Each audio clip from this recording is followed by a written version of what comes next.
What up, folks? 2Lo-Fi, aka Shadow Gauge, here to show you how to use the TC Electronics Software Finalizer so you can get the best sounding tracks you've ever mastered, you've ever completed.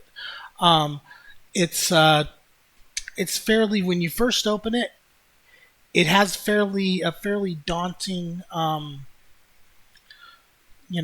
layout. It's not that easy to discern how it works. I mean, you realize, oh, well, I have these my modules over here that I can drop on but it's a bit, if I turn all these off, there's a lot here, and the fact of the matter is, a lot of it is basically, it's not. It's useful if I guess specifically what it does, but the reality of the matter is you really only need a couple of the modules on here in order to get your track to sound good. So first thing I want to cover is how to set up your display. You're going to want to come up here and click on this button right here to open this display. And what this is showing you is it's showing you your original track. This is the affected track, and this is your reference. Okay, and then you can tell the track I did is, it already almost matches the line. But one thing that I realized is, if you really want that professional sound, it needs to have this little arc here, and it needs to have this little dip here, and those 2 points have to be like you can't, I've never been able to get that curve in using anything but this. And it's same over here, is the way this kind of has that sharp corner, kind of it's nearly impossible to get that. Well, I did my best to get that. Even knowing how the software responds, knowing where the frequencies are, I can. I've got 25 years experience doing this. Not a lot of really escapes me at this point. So the fact that this track is not matched to this one is basically, that's the problem. That's why you need the TC Finalizer. It's not, at this point, it's not even a question. It's there's not a lot you need for music production. I'm running Ableton, mostly stock, well, minus the fact that I have NI complete and I cannot live without Reactor. But I have and I have a lot of plugins, but at the end of the day, I'm pretty much only using one or two, and I use a limiter, and I use things to kind of flavor up the sound a little bit. But for the most part, there's not a lot of, I'm finding there's not a lot of software out there that you can buy that's going to make this job easier. And in fact, most of what is out there will make this job more difficult. So using it is just, sure, if you want to spend an hour doing this, but I want to spend 10 minutes on doing this. So let me get started here. All right. First thing you're going to want to do is come over here, and I just click EQ, and you're going to start dropping on these bell flats. Okay. I have found that taking them to the intersection points first seems to help. I said, it's not a necessity. I don't think there's really, I'm sure there's probably a right way or a better way to do it, but nobody's sharing that information if there is. So, and then after that, I'm just going to go ahead, drop another bell on here and bring it over here, and I'm going to crank this up and pull this back. And then I'm going to do the same thing over here. Crank this up a little bit. Now, one thing about the software is that after you do it, you really want to, you see this little spinning thing right here, you're going to wait for that to stop, and then it'll show you what you've done. And you'll realize real quick when you're playing around in this why it's so hard to get things to sound right. Like sometimes you're dealing with your pain zone and it's just there's nothing you can do to get rid of that pain without just royally ruining your track. And now I understand why. I won't go into the explanation because I would add another 10 minutes on the tutorial. But I'm sure you'll see pretty quickly. It's a balancing act, and adjusting certain frequencies will have a major effect on other frequencies. So, like you're about to see right here, when I start bending things, everything gets kind of thrown out of whack. We'll give that a second to refresh here. And bam! Yeah, you see I did that and then it popped up over here and, kind of popped up right there. So it's, like I said, it's a balancing act. For everything you do, you have to compensate what your actions are affecting. And without any actual way to see what your actions, there's no other, I don't know of any other software that is going to show you what other areas you're affecting when you make a change with an EQ. If there is one, I don't know about it, and then there's stuff like talks about masking and all that. And it's like a lot of that's, it's just obsolete in the shadow of this software, So I'm gonna drop another one over here and let's just pop this one down. It's like popping a zit, right? Oh no, there we go. Pop this zit here. Bring it down. And then I'm just gonna take this over here and pop it down too. Try to get that even. Oh, there we go. Now let's see where it lines up.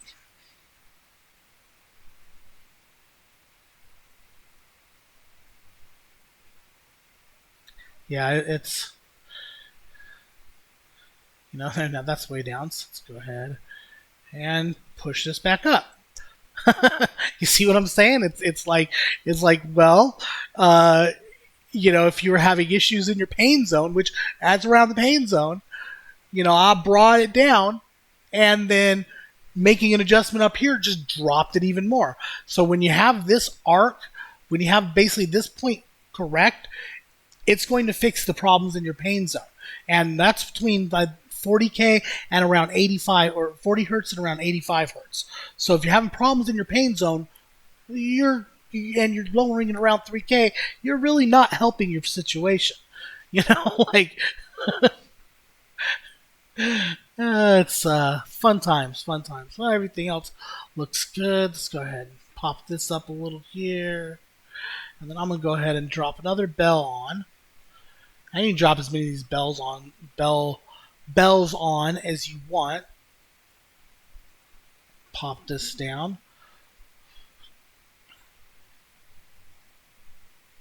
Just pop this down just a little bit. Because you want to do your best to make this green line and this purple line match. Pretty damn close. I still don't have the... Okay, so I'm just going to bring this up a little here, and then I'm going to bring this down just a little.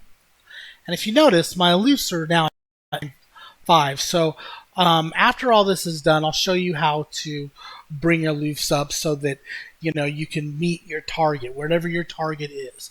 You can bring it up to 3 loofs if you want. I've kind of found that while I realize drum and bass is supposed to be at 4 loofs, I've kind of find that I don't, I think it's fine at -5 loofs. I really do. Yeah, now I gotta bring this down a little. I just think that I don't know. It kind of sounds too thick when it's up there. Bring this down just a tad, and then that's probably going to pop that up. And I still got to get this, still got to deal with this over here, but I'll show you, after you basically get everything, like that, okay, that's good. I'm going to add one more to just kind of bring this section over here down, right here. Just a subtle one. And then to deal with this curve over here, I'm going to take a high cut. 17K is fine. And these are kind of like, it's arbitrary, like which one, because you can just drag it and turn it. I mean, it's set up like this, so if you knew exactly what you needed on a track and you already had that specific module chain made, you could just drop it on and, call it a day. 5 minutes later, you fucking mastered a track better than, somebody that just spent like 3 weeks doing it in their basement. And like, it's like, I'm just, I don't know. It's kind of funny to me. It's like, well, I mean, because I've known about finalizers for a long time. One of my buddies went to a fairly expensive college, and when he got back, he was like, "Bro, like, you just don't use EQs. Stop buying compressors. Stop buying EQs. You don't need any of that stuff. Like, all you need is to finalize it. Like, there's like anything beyond that is just a waste of time, and you're making the engineer's job more difficult, And I mean, he's dead on that. Like, I'm just like, well, I have the Fab Filter bundle, and I mean, I still, I still use it. There's a few caveats to make so that this is effective. And if you don't follow certain guidelines when you're doing your mixes, then it doesn't. Finalizer's not going to fix. Nothing's going to fix it. I've a couple tracks that I found. First I thought this will fix anything. No, there's definitely a couple tracks. If you do a few things, it won't fix. Like, what? If you're throwing a brick wall on 20 hertz and a brick wall on 16K, then you can't undo that. Basically you're definitely not doing yourself any favors, regardless of what anybody tells you. Anyway, so let's go ahead and finish this up here. So after you've got it pretty much matched, and I'm a -10 4 .4 loofs. So I'm just going to go ahead to this CD master one, and I'm sure it doesn't really matter which one I pick. Well, I could pick any of these. It's, in the end, I'm going to make specific changes, and I should probably save the changes. But you're going to want to go in and basically take your attack, turn it all the way down, take your release and turn it all the way down. And I generally crank the threshold up because I really don't want it compressing. The only reason I'm putting a compressor on here is so I can raise the levels. Because that's the mechanism that, there's no other way to do it in the software, at least not that I've found. And let's see. So I'm going to guess probably about 4.5 should, 10.4. So that should bring me up to 6. And I'm going to shoot for 5. Oh, also, it's very important you turn this master limiter off. There we go, 5.1. Perfect. Let's see if I can fix the... Oh, did it go? There we go. Perfect. In fact, I can probably even do to bring some down. So let's go ahead. And which one is that? There.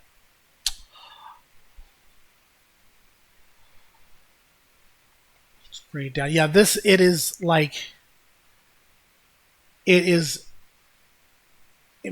the most important thing of this is getting this right here, these curves right here, and this curve right here to match. Like that is the most important part of all of this. Like I don't know how to stress that enough.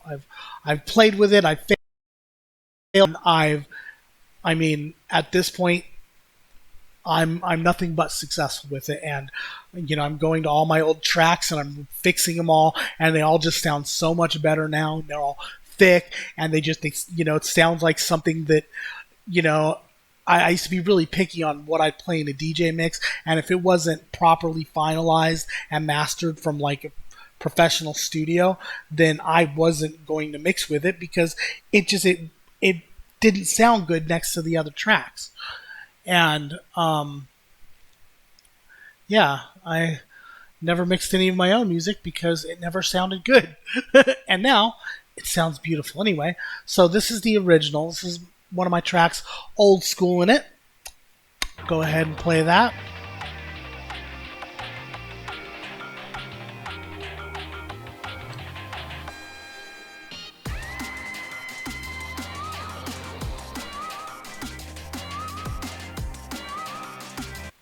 So that's the original, and it doesn't sound bad, doesn't sound great. It doesn't, nothing special. Like I wouldn't call it a bad mix. It's definitely sounds good. I'm sure if I pull it up on Prepare, I mean it was negative 8.5 loose, so it wasn't as loud as it needed to be.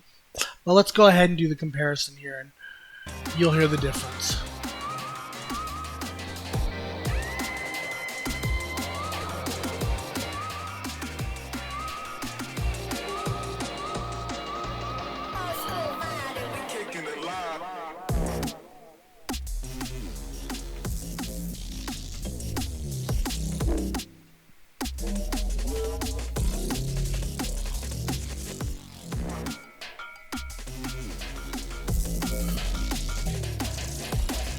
So yeah, you can see. I mean, it's thicker. It doesn't. It does. One thing there's a couple other things you need to make sure of is you need to make sure whatever reference track you're using, it is top quality. The reference track I'm using, I don't want to play it because I don't want the tutorial to get flagged, but it's Pendulum Hold Your Color, the Noisier remix, which is negative 5.1 loose. So it's really loud. It's clean. It's thick. It's full by it sounds how I want my music to sound. Now, there's other instances where you might think a track sounds really good and it sounds full, but it wasn't mastered professionally at a studio or it wasn't finalized. And you'd really, you'll be able to tell if you pull in your reference and it has this little kind of curve thing here. Like it's almost unavoidable, okay? And of course, you won't have this sharp angle here. Like if it's been studio mastered, it'll have that sharp angle. Like almost everything I've pulled in that I've checked, that I know for a fact was professionally mastered, has had that. And same with this little kind of arc up here. Is like if it's not professionally mastered, it kind of like it'll generally look like it's got a huge bulb over it. And professionally mastered, it's nice and tight. So, anyway, yeah, that's all. I'm sure, like hell, the tutorial took 20 minutes. If I was just doing this without having to explain it, I'd have been done in 5 minutes. But anyway, that is all I've got. I'm also going to do a tutorial on getting your mix to sound right, so you know how to prep your track for finalizing it. And it's probably a couple days out. But anyway, that's all I got. 2Lo-Fi out.